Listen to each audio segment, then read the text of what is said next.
जय श्री कृष्णा दोस्तों।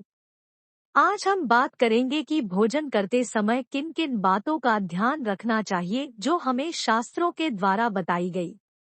दोस्तों, आपसे नम्र निवेदन है कि आप हमारे चैनल को सब्सक्राइब कीजिएगा और अब हम बात करते हैं कि भोजन संबंधी शास्त्रों में क्या कहा गया है।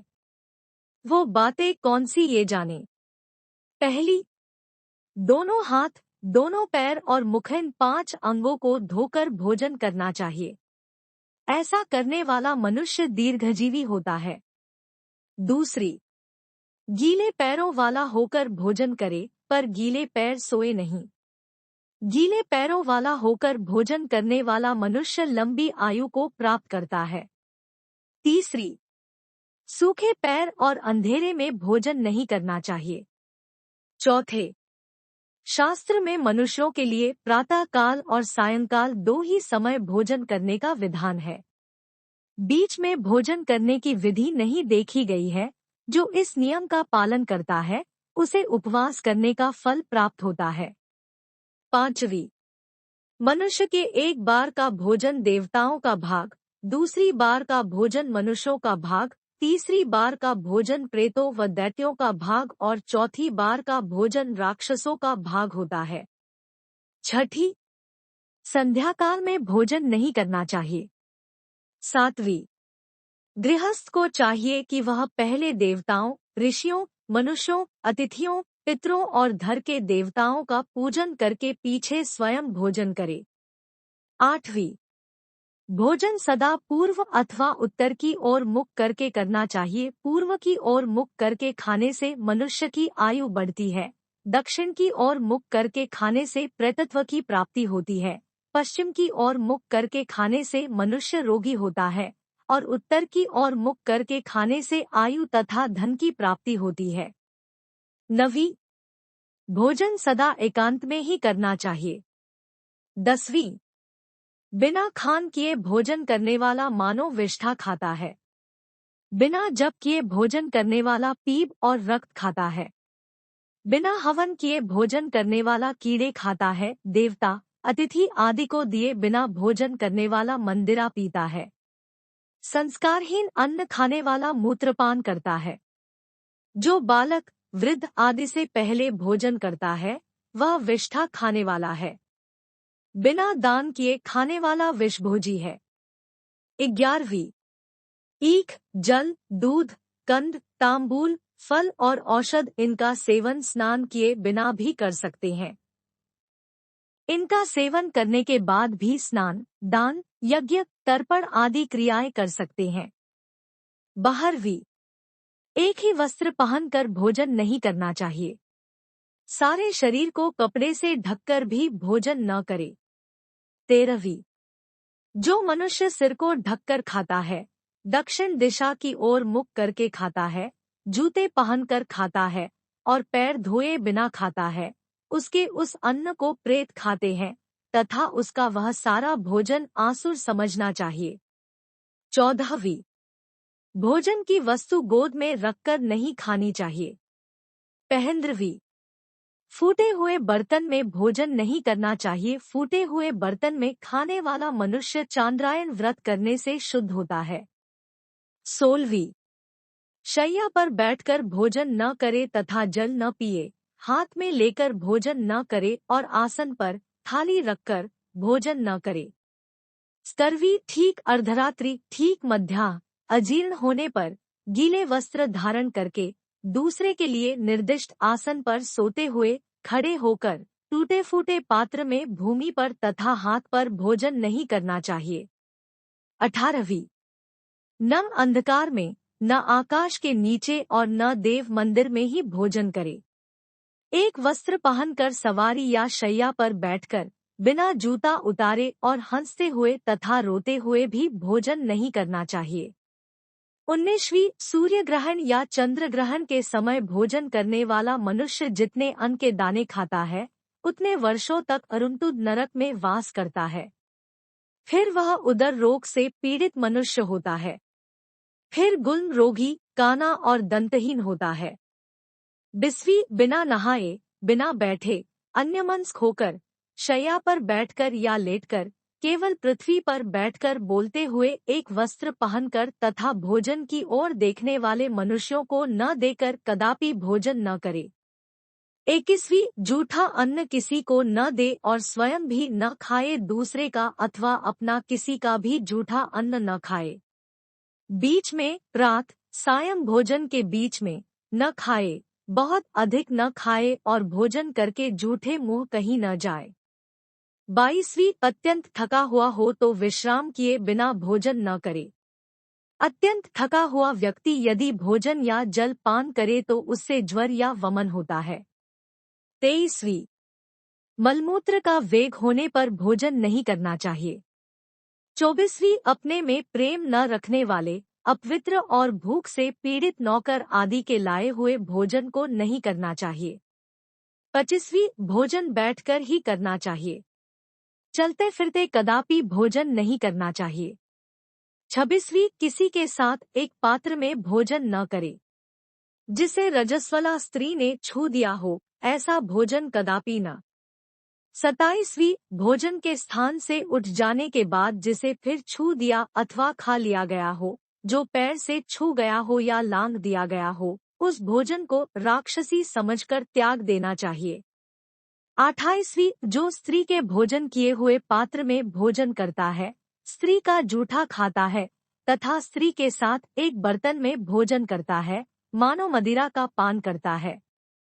29वीं वट, पीपल, आक, मदार, कुंभी, तरबूज, तिंदुक, कचनार और करंज के पत्तों में कभी भोजन नहीं करना चाहिए। 30वीं जो गृहस्थ शुद्धं कांसे के बर्तन में अकेला ही भोजन करता है, उसकी आयु, बुद्धि, यश और बल इन चारों की वृद्धि होती है। परंतु रविवार के दिन कांस्य पात्र में भोजन नहीं करना चाहिए। 31वीं यदि कोई आसन पर उकड़ू बैठकर अथवा वस्त्र, धोती को आधा ओढ़कर भोजन करे अथवा अधिक गर्म अन्न लेकर उसे फूंक फूंक कर खाए तो वह चांद्रायन व्रत करने से शुद्ध होता है। 32वीं बाएं हाथ से भोजन करना अथवा दूध पीना मदिरा पान के समान त्याज्य है। 33वीं जब तक कलह, झगड़ा, चक्की, ओखली और मूसल का शब्द सुनाई दे तब तक भोजन नहीं करना चाहिए। 34वीं पानी पीते, आचमन करते तथा भक्ष्य पदार्थों को खाते समय मुंह से आवाज नहीं करनी चाहिए। यदि मनुष्य उस समय मुंह से आवाज करता है तो उसे मदिरा पान का पाप लगता है और वह नरकगामी होता है। 35वीं परोसे हुए अन्न की निंदा नहीं करनी चाहिए। वह स्वादिष्ट हो या न हो, प्रेम से भोजन कर लेना चाहिए। जिस अन्न की निंदा की जाती है उसे राक्षस खाते हैं। 36वीं अन्न की नित्य स्तुति करनी चाहिए और अन्न की निंदा न करके भोजन करना चाहिए, उसका दर्शन करके हर्षित एवं प्रसन्न होना चाहिए। सत्कार पूर्वक खाए गए अन्न से बल तथा तेज की वृद्धि होती है और निंदा करके खाया हुआ अन्न उन दोनों बल और वीर्य को नष्ट करता है। 37वीं ईर्ष्या, भय, क्रोध, लोभ, रोग, दीनता और द्वेष के समय मनुष्य जिस भोजन को करता है वह अच्छी तरह पचता नहीं, अर्थात उससे अजीर्ण हो जाता है। इसलिए मनुष्य को चाहिए कि वह भोजन के समय अपने में काम क्रोधादि वृत्तियों को न आने दे, अपितु शांत और प्रसन्न चित्त से भोजन करे। 38वीं जो आधे खाए हुए मोदक और फल को पुनः खाता है तथा प्रत्यक्ष नमक को खाता है, वह गोमांस भोजी कहा जाता है। 39वीं भोजन करके जिस अन्न को छोड़ दे उसे फिर ग्रहण न करे, अर्थात छोड़े हुए भोजन को फिर कभी नहीं खाना चाहिए। 40वीं भोजन करते समय मौन रहना चाहिए। 41वीं भोजन के पहले मीठा पदार्थ खाए, बीच में नमकीन और खट्टी वस्तुएं खाए, उसके बाद कड़वे और तिक्त पदार्थों को ग्रहण करे। 42वीं पहले रसदार चीजें खाए, बीच में गरिष्ठ चीजें खाए और अंत में पुनः द्रव पदार्थ ग्रहण करे। इससे मनुष्य कभी बल और आरोग्य से हीन नहीं होता। 43वीं सन्यासी को 8 ग्रास, वानप्रस्थ को 16 ग्रास और गृहस्थ को 32 ग्रास भोजन करने चाहिए। ब्रह्मचारी के लिए ग्रासों की कोई नियत संख्या नहीं है। 44वां मुख में पड़ने लायक ग्रास उठाए। जो ग्रास अपने मुख में जाने की अपेक्षा बड़ा होने के कारण एक बार में न खाया जा सके, उसमें से बचा हुआ ग्रास अपना उच्छिष्ट जूठा कहा जाता है। ग्रास से बचे हुए तथा मुंह से निकले हुए अन्न को अखाद्य समझे उसे खा लेने पर चांद्रायन व्रत करे। जो अपना जूठा खाता है तथा एक बार खाकर छोड़े हुए भोजन को फिर ग्रहण करता है, उसे चांद्रायन, कृच्छ्र अथवा प्राजापत्य व्रत का आचरण करना चाहिए। 45वीं देवताओं और पितरों को अर्पित किए बिना खीर, हलवा और पुआ, मालपुआ नहीं खाना चाहिए। इनको अपने लिए न बनाकर देवताओं अथवा पितरों को अर्पण करने के लिए ही बनाना चाहिए। 46वीं मनुष्य को सदा ऐसे अन्न का भोजन करना चाहिए जो पथ्य, हितकारी हो, सीमित हो, शुद्ध हो, रसयुक्त हो, हृदय को आनंद देने वाला हो, स्निग्ध, चिकना हो, देखने में प्रिय हो और गर्म हो। 47वीं आयु, सत्वगुण, बल, आरोग्य, सुख और प्रसन्नता बढ़ाने वाले, स्थिर रहने वाले, हृदय को शक्ति देने वाले, रसयुक्त तथा चिकने भोजन के पदार्थ सात्विक मनुष्य को प्रिय होते हैं। अति कड़वे, अति खट्टे, अति नमकीन, अति गरम, अति तीखे, अति रूखे और अति दाहकारक भोजन के पदार्थ राजस मनुष्य को प्रिय होते हैं, जो कि दुख, शोक और रोगों को देने वाले हैं। जो भोजन सड़ा हुआ, रस रहित, दुर्गंधित, बासी और जूठा है तथा जो महान अपवित्र, मांस, मछली, अंडा आदि है, वह तामस मनुष्य को प्रिय होता है।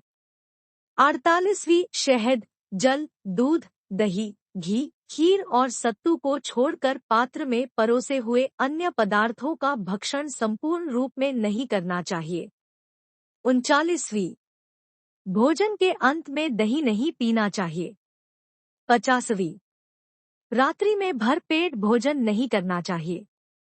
51वीं अधिक भोजन करना आरोग्य, आयु, स्वर्ग और पुण्य का नाश करने वाला तथा लोक में निंदा कराने वाला है, इसलिए अति भोजन का परित्याग करना चाहिए।